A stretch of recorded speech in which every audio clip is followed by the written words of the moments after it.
आम बजट 2026-27 पेश हो चुका है। सरकार ने विकास, रोजगार और जन कल्याण को लेकर कई बड़े ऐलान किए हैं। यह बजट न सिर्फ देश के लिए बल्कि राजस्थान के लिए भी खास है। लेकिन सवाल ये है कि इस बजट को लेकर प्रदेश की जनता क्या सोचती है। इन्हीं सवालों के जवाब जानने के लिए हमने बात की आम लोगों से।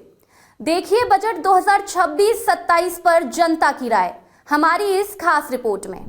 देखिए, बहुत ही ऐतिहासिक बजट है और मैं सर्वप्रथम निर्मला सीतारमण जी, माननीय हमारी वित्त मंत्री जी को बहुत बहुत शुभकामनाएं और आभार देना चाहूँगी कि उन्होंने सभी वर्गों को साधने वाला बजट, जिसमें महिला हैं, किसान हैं, युवा वर्ग हैं, हमारे उद्योगपति हो गए, हमारे गरीब वर्ग हो गए, सभी को साधने वाला, सभी वर्गों को साध के चलने वाला बजट है, उनको संबल देने वाला बजट है और हमारा जो देश है, राष्ट्र को विकसित और आत्मनिर्भर बनाने वाला बजट है।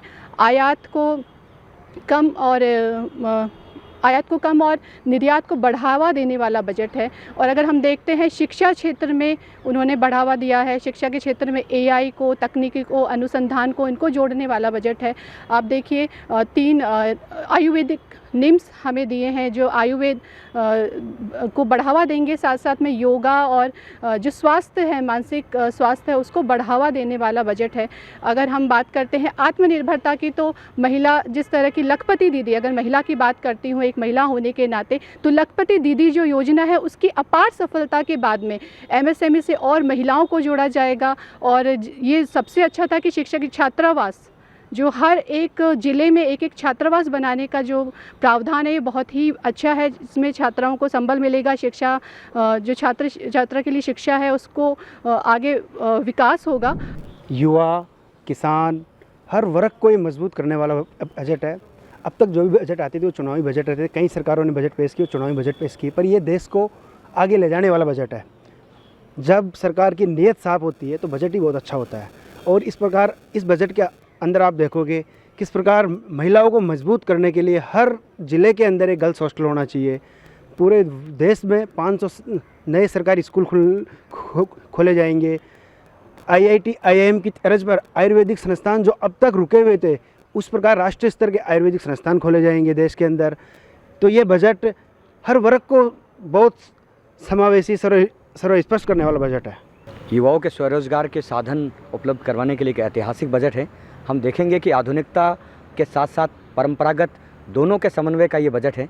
आधुनिकता के रूप में एआई को डेवलपमेंट के लिए इस बजट में हमने देखा, तो दूसरी तरफ परंपरागत रूप में हमने विरासत के जो औद्योगिक क्षेत्र है उसके क्षेत्र में काम करना, और इसके साथ साथ में हमारी जो परंपरागत आयुर्वेदिक क्षेत्र में, तो ये जो मोदी जी की जिस तरह से हमेशा सोच रहती है कि सब को साथ लेकर के सबके विकास की बात करना, तो हमने इस बजट में भी उसके समन्वय को देखा कि हमने परंपरा को भी जीवित रखा और हमने आधुनिकता को भी जीवित रखा। तो ये एक ऐतिहासिक बजट है जिसकी मैं भूरी भूरी प्रशंसा करता हूँ। ये बजट सभी वर्गों को राहत पहुँचाने के लिए बना है, और अगर इसको यूँ कहें तो कोई अतिशयोक्ति नहीं होगी कि ये एक ऐसा संपूर्ण बजट है कि जिसमें कुछ भी अछूता नहीं रहा है। चाहे कोई गंभीर बीमारी से ग्रस्त रोगी हो, चाहे गरीब हो, चाहे बेरोजगार हो, और चाहे किसी भी क्षेत्र में कार्य करने वाला व्यक्ति हो, इस बजट से सबको राहत मिलेगी। इसके जो 3 प्रमुख कर्तव्य जो हैं, वो पहला है आर्थिक ग्रोथ को बढ़ावा देने वाला ये बजट है। इस बजट से हमारे देश की जो आर्थिक गति निरंतर बढ़ रही है उसको और बढ़ावा मिलेगा। साथ ही साथ जो जनता की इस सरकार से उम्मीदें हैं, उन सारी उम्मीदों को यह बजट पूर्ण कर रहा है।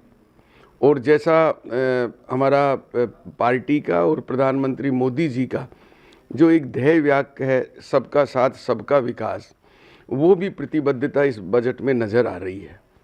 प्रत्येक क्षेत्र को इस बजट ने छुआ है। अभी हाल ही में टेक्सटाइल के लिए जिस प्रकार की एक नई उम्मीदें जगी थी, यूरोप के द्वारा जो हमारे टैक्स में किया गया था, उसको और बढ़ावा इस बजट में दिया गया है। चाहे वो टेक्सटाइल पार्क के रूप में हो, चाहे आधुनिकीकरण के रूप में हो, और चाहे एक हाई टेक के रूप में जो टेक्सटाइल सेक्टर को चुना है, वो निश्चित रूप से सराहनीय है। एक हमारे देश का बहुत बड़ा उद्योग, उसको इससे बहुत राहत मिलेगी और ये उद्योग आगे बढ़ेगा। और हम ये कह सकते हैं कि आज पूरी दुनिया में कोई बड़ी बात नहीं है कि टेक्सटाइल एक अग्रणी हमारा एक ऐसा सेक्टर बन जाए।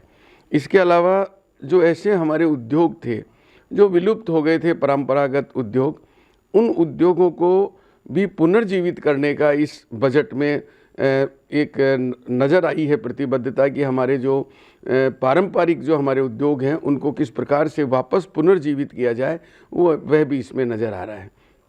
कई चीज़ों में जो टैक्स का सरलीकरण का भी इसमें एक जो छोटे हमारे आयकर दाता हैं उनको इसमें सरलीकरण किया गया है।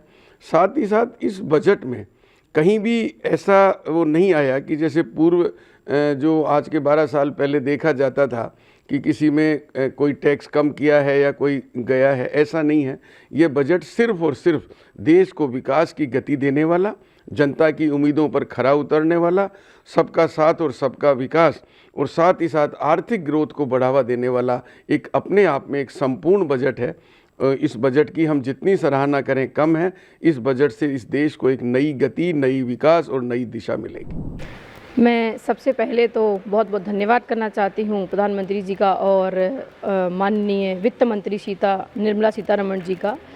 यकीनन ये सभी के समग्र विकास का बजट है ये। और जैसे कि वित्त मंत्री जी ने कहा कि 3 कर्तव्यों को लेकर वो चले हैं, औद्योगिक विकास और सबका साथ सबका विकास और यकीनन सबकी उम्मीदों पे खरा उतरने वाला। ख़ास तौर पर मैं कह सकती हूँ बुज़ुर्गों और महिलाओं, किसानों के लिए बहुत ही हितकर रहेगा ये बजट। दवाइयों को और इंफ्रास्ट्रक्चर को, इन चीज़ों पे विशेष जोर दिया है। एक नया पॉइंट जोड़ा है मानसिक स्वास्थ्य के लिए। निमहंस 2 की स्थापना की घोषणा की है इसमें, जो रांची में स्थापित किया जाएगा, क्योंकि मानसिक स्वास्थ्य अभी एक बड़ा मुद्दा है। और साथ ही महिला सम्मान के लिए हर ज़िले में महिला हॉस्टल की स्थापना की जाएगी। ये यकीनन महिला सशक्तिकरण और नारी सुरक्षा को बढ़ावा देता है।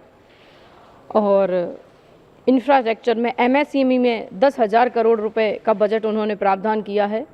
साथ ही रेलवे में, इंफ्रास्ट्रक्चर में, स्वास्थ्य में, शिक्षा में, मैं कह सकती हूँ कि हर आयाम को देखते हुए इस बजट का घोषणा की गई है। तो सभी भारतवासी मिलकर इस बजट का स्वागत करते हैं और ये भारत के विकास की संकल्पना में 2047 के विकसित भारत की संकल्पना में मील का पत्थर साबित होगा। मैं ये कहूँगी कि ये सबसे पहले मैं श्रीमती सीतारमण जी को धन्यवाद देती हूँ और दूसरा अपने देश के प्रधानमंत्री जी हैं, उनको बहुत बहुत धन्यवाद कि ये बजट देश के और जनता के हित में है।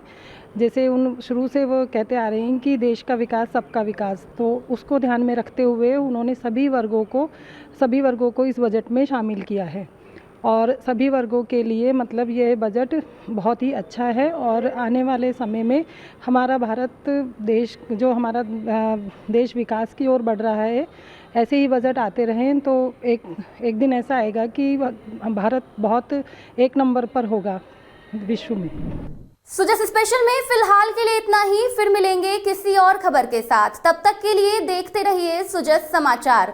हमारे चैनल को लाइक, सब्सक्राइब और शेयर करना ना भूलें। धन्यवाद।